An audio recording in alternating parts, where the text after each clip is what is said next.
Salut tout le monde, c'est Chris. Aujourd'hui je suis colère. Je suis colère pour plusieurs raisons et je vais vraiment vous exposer tout ça. Aujourd'hui il faut qu'on en parle. Entre la cagnotte, certains influenceurs qui parlent mais qui, j'ai l'impression, parlent pour dire des choses un peu connes.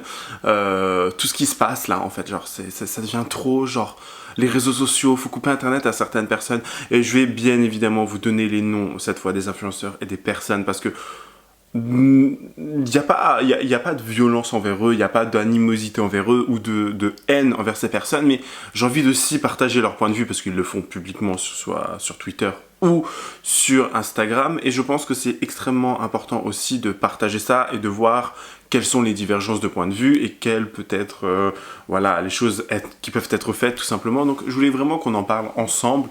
De tout ce qui se passe là encore. Bon, il y a un peu moins d'émeutes, Dieu merci, il y a un peu moins de cassage, de brûlage et tout, Dieu merci. Par contre, le fait que ça se passe aussi en Belgique et en Suisse, c'est quoi le rapport? Je comprends pas. Genre, tout est bon prétexte en fait pour casser, j'ai l'impression. Enfin bref. Écoutez, si vous êtes intéressés, continuez à regarder. Dans un premier temps, on va parler de la cagnotte GoFundMe qui a été mise en ligne pour le policier qui a tout simplement tiré sur le petit Naël. Faut que j'arrête de dire le petit Naël parce que le mec il avait quand même 17 ans, bref. Et une autre cagnotte qui a été mise en ligne pour la famille de Naël. Du coup, sa mère, tout ça. Quand je vous dis que ça a choqué énormément de monde, là je vais aller sur le site rapidement voir à combien elle est parce que hier quand j'ai checké la cagnotte pour le flic, tenez-vous bien, elle était de 1 321 000 €. C'est tout bonnement énorme. Là, je vais aller dessus. Je me demande comment ça va être. 1 420 000. Wouh! Il est midi 34. C'est tout bonnement énorme. Il y a plus de 73 200 personnes qui ont fait un don, dont le plus élevé est de 3 000 €. Lui, à mon avis, l'inflation ne doit pas forcément le toucher, je crois. L'inflation de cette personne il doit pas connaître, parce que de mettre 3 000 € dans une cagnotte, déjà de 1, c'est énorme. J'ai vu des tweets disant que c'était certainement Darmanin qui vidait les caisses de l'État pour les mettre dans la cagnotte. Oui, ça reste plausible, pourquoi pas, pourquoi pas. Après, c'est des dons de 20 €, 10 €, et tous les dons sont en anonyme, donc voilà. Certaines personnes étaient... Ah non, il y a des noms, il y a certaines personnes qui ont donné leur nom. Alors, ensuite, on a la cagnotte du petit Naël, j'ai encore dit petit, mais vous me comprenez, c'est bon. On a la cagnotte de Naël qui, elle, alors je n'arrive jamais à la retrouver. J'ai seulement des screenshots à chaque fois sur Twitter qui s'élevait à, je crois, 160 000, enfin moins de 200 000 €, quoi. Peut-être que maintenant elle a dépassé les 200 000 €, espérons-le. Et ça a fait beaucoup débat du fait que en fait on donne cet argent là, les 1 400 000 € à le policier qui a tout bonnement tiré sur cet ado, et les 200 000 € pour la famille de Naël qui sont les victimes, si vous voulez. Donc moi je suis un peu partagé. Dans un premier temps, je me dis qu'il y a la première cagnotte, ok, il a fait un acte dégueulasse, il a fait ci, il a fait ça, certes c'est dégueulasse, c'est horrible, c'est vraiment tout ce que vous voulez, je suis totalement d'accord avec vous. Sauf que, apparemment, de ce que j'aurais pu lire, hein, encore une fois, à prendre avec des pincettes, sa femme ne travaillerait pas, ses enfants, voilà, il avait des enfants aussi, lui, il va peut-être finir en tôle, tout ça, ça va permettre de payer les frais, je ne sais pas moi, d'avocat ou de choses comme ça.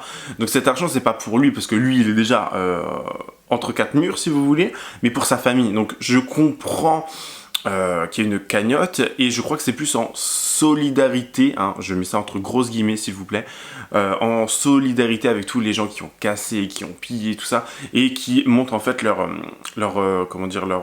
dégoût, leur révolte en donnant de l'argent à ce flic. Bien évidemment, ce n'est pas forcément ce que je pense, mais c'est ce que j'ai pu lire et c'est ce que j'ai pu voir, et je pense que ça reste plausible, si vous voulez. Et il y a des gens qui ont dit non mais lui il mérite pas d'avoir de l'argent, sa famille mérite d'être en tôle avec lui, machin, enfin, il y a des gens qui étaient dans l'extrême, et je me suis dit mais attends, eux ils n'ont rien fait. Vous voyez ce que je veux dire? C'est comme quand on a des meurtriers, des violeurs, des agresseurs, tout ça, qui font des choses comme ça, on devrait enfermer toute leur famille. On est où là? En Corée du Nord? Expliquez-moi, on est où concrètement? En Corée du Nord, parce que sa famille n'a rien demandé, elle n'a rien fait, peut-être que sa famille elle est extrêmement bonne et tout, le mec il est déjà clôturé entre quatre murs, voilà, il attend son jugement ou je ne sais pas trop quoi. Le mec, à mon avis, il passe pas un bon moment, si vous voyez ce que je veux dire. Ça me choque aussi dans le sens où la famille de Naël n'a eu que, j'arrondis à 200 000 parce que je n'ai pas du tout le chiffre en tête exact, n'a eu que 200 000 euros, donc c'est énorme, 200 000 euros, on le sait bien, mais en fait, il y a vraiment une divergence en fait entre ce que un mec qui fait quelque chose d'illégal ou qui tout simplement a ôté la vie de quelqu'un gagne autant, et alors que la famille des victimes gagne aussi peu. Et beaucoup de gens disent que c'est lié au fait que ça soit du racisme, que lui, Naël, c'était un jeune maghrébin, tout ça. Enfin, je vois le point de vue, je comprends le point de vue, mais encore une fois, il y a eu des extrêmes qui ont été dits et qui, moi, m'ont personnellement dérangé.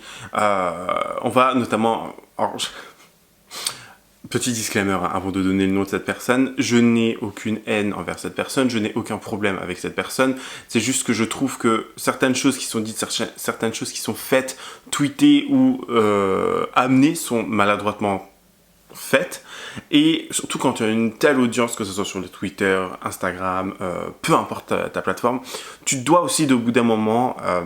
pas prendre des pincettes, mais faire attention à ce que tu dis et de comment tu le dis en fait. Parce qu'il y a des choses qui sont, moi, qui m'ont personnellement choqué, hein, de plein de tweets, notamment que, voilà, Deringtia a posté, que ça soit sur Twitter ou que ça soit sur Instagram, des stories et tout. Donc, je comprends sa colère, encore une fois, je comprends la colère de cette personne, mais à quelle heure tu peux tweeter ce genre de truc en mode genre... Je comprends pas, en fait, genre, cette haine, en fait, qui est envers ce pays, enfin, la France, de tout le monde qui disent, ouais, la France, elle est raciste et tout, nanana, je sais pas quoi, la France ci, la France ça. Si la France était réellement raciste, alors déjà, je sais qu'elle a vécu à l'étranger, il me semble qu'elle a vécu en Angleterre, de ce que je crois. Ça reste un peu... Enfin, l'Angleterre, voilà, on va pas se le cacher, c'est pas un pays multiculturellement différent de la France, dans un sens où, voilà, il y a le même mélange culturel, il y a à peu près les mêmes mœurs, si vous voulez, même si l'Angleterre, ça reste un pays catholique, je crois, alors que nous, on est un pays laïque, déjà, dans un premier temps, et... Enfin, il y a pas une grande différence, mais les gens qui disent, ouais, la France, elle est raciste, allez à l'étranger, aller dans les pays, et essayer d'aller dans les pays style en Asie déjà, rien qu'en Asie. Là, je prends mon expérience personnelle, en Corée, à essayer d'aller voir ce que c'est le vrai racisme, peu importe hein, la couleur de peau, là, on va pas épiloguer sur un racisme anti-blanc, anti-noir, enfin bref. Allez essayer de voir ce que c'est là-bas, le racisme, déjà, dans un premier temps. Peu importe où vous irez, hein, déjà le fait que rien de... casser en fait des monuments, des églises, des commerces et tout. Essayez juste de casser une vitrine là-bas, là, en Asie ou peu importe où. Mais vous êtes rapatrié sur le champ. Vous êtes... Enfin, c'est même pas rapatrié, c'est vous êtes... c'est quoi le mot? C'est vous êtes clairement sorti du pays. Je ne sais plus c'est quoi le mot, mais vous voyez ce que je veux dire. Expulsé du pays. Sauf que c'est vous qui payez le billet, hein, bien évidemment. C'est vous qui payez le billet. Et si tant que vous ne le payez pas, vous êtes en tôle. Je parle pour connaissance de cause parce que je connais plein de gens qui ont été expulsés du pays mais qui devaient payer le billet avant de partir. En France, c'est limite, on te paye le billet, on te met en première classe et tu repars, je ne sais pas, au Bled, aux Maldives, enfin peu importe, vous voyez ce que je veux dire. Enfin, essayez de faire ça dans n'importe quel autre pays et j'ai demandé à plein de connaissances, que ce soit donc des amis coréens qui me donnent leur point de vue sur ce genre de choses et ce qui se passerait selon eux. Ils m'ont tous dit que c'est impardonnable, pourquoi les Français ne se révoltent pas contre les cassages, contre ci, contre ça. Je suis totalement d'accord avec eux. Il y a d'autres personnes qui, eux, m'ont dit qu'ils étaient aussi d'accord. Enfin, ça c'est des amis américains, des amis coréens. J'ai des amis aussi, j'ai demandé à des amis bulgares. Ils m'ont dit, mais tu fais ça là-bas, mais tu es directement expulsé, t'as mis un coup de pied au cul, quoi. Vous voyez ce que je veux dire? Essayez d'aller faire ça au bled, genre peu importe, Tunisie, Maroc, Algérie, enfin bref. Essayez d'aller faire ça au bled, d'aller casser, piller, faire des trucs comme ça. Est-ce que vous croyez réellement que les autorités vont rien faire et qu'elles vont être beaucoup plus clémentes que les Français? Tout ça pour dire que si la France était réellement raciste, alors j'entends bien que les flics aussi, ils abusent à mort, ils abusent de leur pouvoir. On est totalement d'accord avec ça, mais est-ce que vous pensez que réellement, si la France était raciste, il n'y aurait pas toute l'assurance maladie, la CAF, le RSA, le machin, le truc, le ci, le ça? La France reste un pays d'accueil, je suis désolé, certes il y a eu des choses qui ont été faites dans le passé avec la colonisation et tout ça, on est totalement d'accord que ça a été un point déclencheur, et qui sème la colonisation récolte l'immigration, j'ai envie de vous dire. Et je suis totalement d'accord avec le fait que les gens se révoltent aussi maintenant, mais faut toujours arrêter en fait de cracher sur la France. Et je suis le premier, hein, je suis pas quelqu'un de patriotique ou je sais pas quoi, hein, je suis pas quelqu'un en mode oui, la France c'est trop beau. Je suis le premier à dire que la France c'est de la merde, hein. Je suis le premier à dire que la France, les transports en commun, le salaire, tout ça, c'est merdique, on est bien d'accord. Mais de toujours vouloir cracher et avoir une haine parce qu'il n'y a jamais un bon discours avec ces personnes, c'est moyen, je trouve. Honnêtement, c'est moyen. Et je trouve ça en fait dommage quand tu as une telle audience de propager un message de haine comme ça et de le faire de telle sorte à ce que ça soit tel... C'est fait comme ça, sans impunité, tout simplement, je trouve, et je trouve ça vraiment dommage. Autre influenceur maintenant est là, il a posté, lui, des stories sur Instagram que je vais vous lire. Alors, c'est quelqu'un que je suis pourtant, hein, encore une fois, aucun problème avec cette personne. Il s'agit de Louis CZNV. Et il y a juste, moi, un message qui m'a un peu... comment dire, choqué presque, et un peu attristé et déçu de cette personne que voilà, je follow parfois. Enfin, je regarde ses vidéos par moment, je veux dire. Il a écrit « Ça pleure pour des boutiques appartenant à des multinationales, pillées comme si c'était les magasins de vos darons, et ne parlons même pas de la cagnotte pour le meurtrier de Naël qui a atteint 500 000 €. On est où là ?» Je vais pas revenir sur le message dans le dernier message pour la cagnotte parce que j'ai déjà donné mon point de vue. Je vais parler des boutiques qui ont été pillées.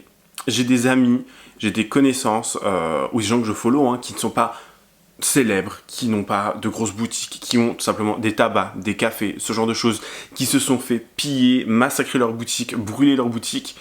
On les a vus en pleurs, j'ai vu les résultats en story, genre de certaines personnes, c'était un désastre. Et ça m'a vraiment attristé. Et c'est encore une fois, en fait, venir minimiser, de dire oui, c'est les boutiques multinationales de la France, machin, nanana.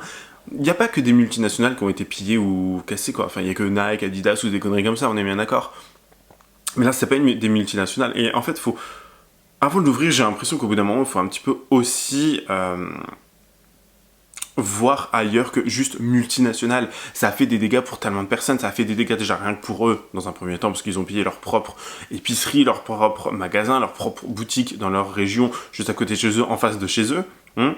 Ils ont été pillés après ensuite sur Paris, Châtelet, peu importe. Enfin, il n'y a pas que des multinationales. Il y a vraiment, ça a fait plus de dégâts pour eux que ça a fait pour les multinationales, on est bien d'accord. Mais moi, ça m'attriste de voir qu'en fait, ça a été fait ça a été fait même dans des épiceries et qu'on en parle moins et qu'on parle juste encore une fois des multinationales.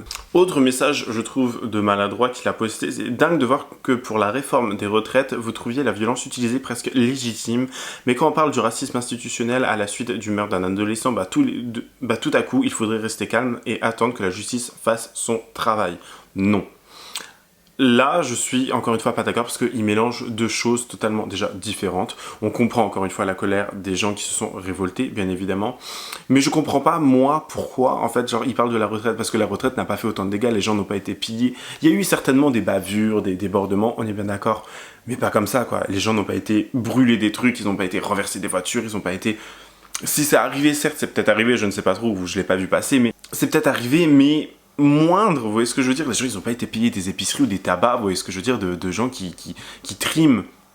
Enfin, ça me bute, s'il vous plaît, arrêtez un peu de minimiser encore une fois et d'avoir un discours totalement incohérent avec la situation, encore une fois. Et il a fini par ensuite mettre en story, et venez même pas me parler de nos impôts qui vont payer les casses comme si le gouvernement en avait quelque chose à faire de l'état des cités en France. Pitié. Ce pays raciste jusqu'à la moelle et c'est une énième preuve que nous avons là, la colère est légitime et la violence a toujours été du côté de la police. Encore une fois, je trouve qu'il mélange deux sujets, c'est-à-dire que certes, enfin moi ça va me péter les couilles que mes impôts aillent payer pour des conneries comme ça, pour que des cassos, là ils ont tout simplement été tout cassés. Hein.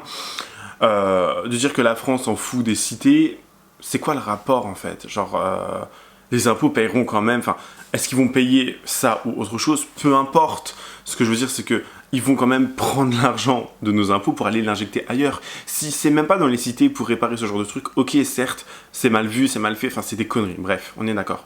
Mais il faut quand même nous prendre l'argent, que ce soit pour la cité ou non. Vous voyez ce que je veux dire? Donc, encore une fois, ça reste mon avis bien évidemment, mais encore une fois, il y a un mélange en fait de discours, ça n'a rien à voir, les deux choses sont bien évidemment différentes. Et dire que la France est raciste jusqu'à la moelle, nanana, ça revient à ce que j'ai dit en début de vidéo, et qui pour moi pose réel problème, parce que moi là je vois vraiment quelqu'un en fait qui a jamais quitté la France enfin qui a jamais quitté la France, peut-être que tu as été en vacances en Grèce, ou aux Bahamas, enfin c'est un peu loin les Bahamas, je ne sais pas trop. C'est quoi l'île à côté de l'Espagne là? Les Canaries, je sais plus, enfin bref, les îles là-bas, là, en Italie, enfin, t'as voyagé quoi, t'as été voyager, certes, ok, cool, mais est-ce que t'as vécu à l'étranger, genre vivre 1 an, 2 ans, 3 ans, peu importe, au moins une année. Et j'ai vraiment l'impression d'avoir le discours d'une personne qui n'a jamais vécu à l'étranger, qui tout simplement est là, en train d'essayer de suivre la petite marche et de faire son discours très Mélenchon, j'ai envie de dire, c'est très gaucho en fait, un peu comme discours. Encore une fois, moi la politique, je ne m'y retrouve pas, je ne suis pas extrême gauche, extrême droite, au milieu ou je ne sais pas trop quoi, je ne m'y retrouve pas du tout. Je trouve que la politique, elle est tout simplement faite pour diviser les gens, mais il y a vraiment un réel discours quand même là de bobo gaucho qui est en mode oui, et plein de gens m'ont dit, des étrangers, des amis étrangers, encore une fois, peu importe le pays, mais extérieurs à la France, qui m'ont dit mais les Français, vous aimez vous faire marcher dessus en fait, vous aimez fermer votre gueule, regardez tout ce que les gens ont fait, vous êtes des victimes en fait, vous n'avez pas soulevé à un seul moment le fait qu'il y avait des cassages, vous n'avez rien dit, rien fait, enfin, qu'est-ce que vous voulez qu'on fasse encore une fois, on ne peut rien faire, si on dit un truc, on est raciste, si les flics vont tirer sur des pillards, des casseurs ou des gens qui tapent d'autres gens et qui tirent sur eux, ils vont dire ah, c'est pas logique, ils nous tirent dessus, c'est méchant, la violence policière, en fait, genre flemme à la fin de voir que les gens mélangent tout et les gens n'arrivent même pas en fait à avoir un point de vue un peu plus, pas pacifiste, mais un point de vue un peu plus calme pour essayer de, encore une fois, qu'on soit tous ensemble, qu'on travaille tous ensemble, qu'on vive tous ensemble. Et là, j'ai l'impression que tous ces gens-là sont tout simplement en train de, si vous voulez, séparer et diviser tout le monde en fait. Je sais pas ce que vous en pensez, mais dites-moi en commentaire parce que ça me bute, toute cette histoire, honnêtement, ça me révolte si vous voulez, donc voilà. Dites-moi tout en commentaire, n'hésitez pas également à vous abonner, à activer la cloche de notification. Je vous fais plein de gros bisous, je vous dis à la prochaine, prenez soin de vous, bye guys.